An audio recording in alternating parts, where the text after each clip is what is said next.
Hey guys, it's Kaylee here with Young and Free Ontario. In case you haven't heard, this month, the month of March, is Fraud Prevention Month.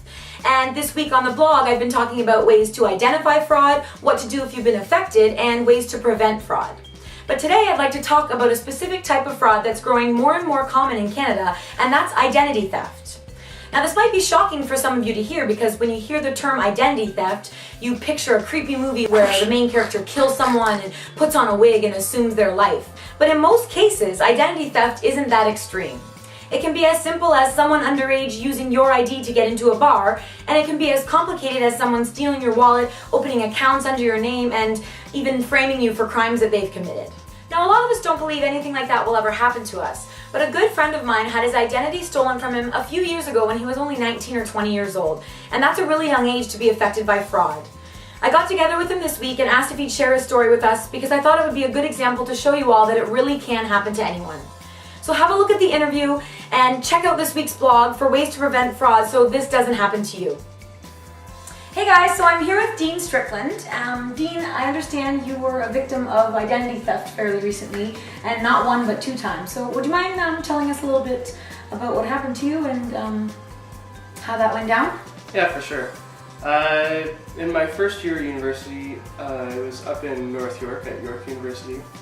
I had my OSAP check stolen, and they stole it right from my mailbox. I followed up with OSAP, and they said that the check was stolen and cashed at a nearby Money Mart. So I followed up and called the Money Mart, and they had all my information. They had my social insurance number, my driver's license, but I was not the person that cashed it, of course. Right. And I thought they might have had video surveillance or something, but nothing to that effect. So.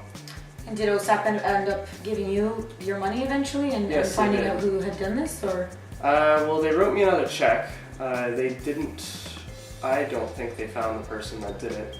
I think it just wasn't worth it for them to go and chase someone.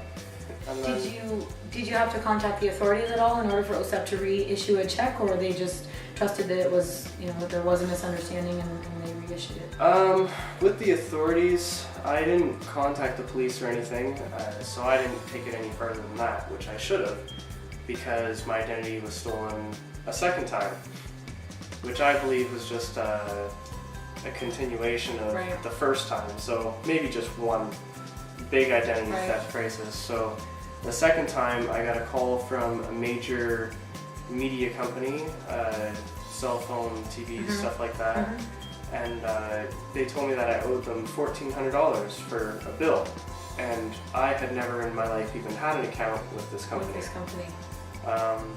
So I called them back because it was the credit bureau that called me, and so I called the credit bureau and they told me call this number, and I got the information, and sure enough, they had my birth date, my social insurance number, but 8 addresses all across Canada. When you contacted them to say, I don't know what's going on, I have all these accounts open, were they did they work well with you in terms of finding out? The credit bureau? No, the media company. The media company. When I contacted them, they were under the suspicion that I was trying to, commit identity theft or identity fraud.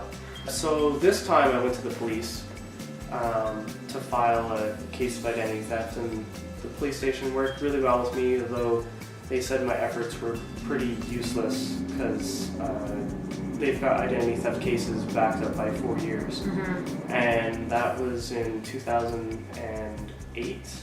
Now, were these accounts closed and none of this money, you didn't end up having to pay this money, this didn't financially affect you? No, it did not. I did not have to pay anything back. So I contacted the credit bureau to see if it affected me, which it did not. Good. What sort of security precautions now are you taking in terms of your identity so that this doesn't happen again?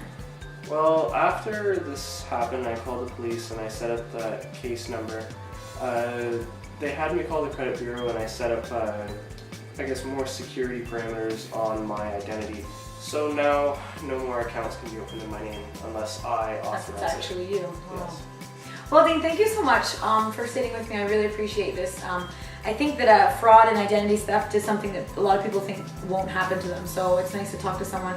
Good luck in the future. Hopefully you've had your identity theft crises taken care of and you'll be smooth sailing from here on in. Awesome. Thanks, Okay. Jamie. Well, thanks again to my friend Dean, and I hope you guys have learned something from this interview. I really encourage you to get informed about all the different types of frauds and scams out there and steps you can take to prevent it from happening to you.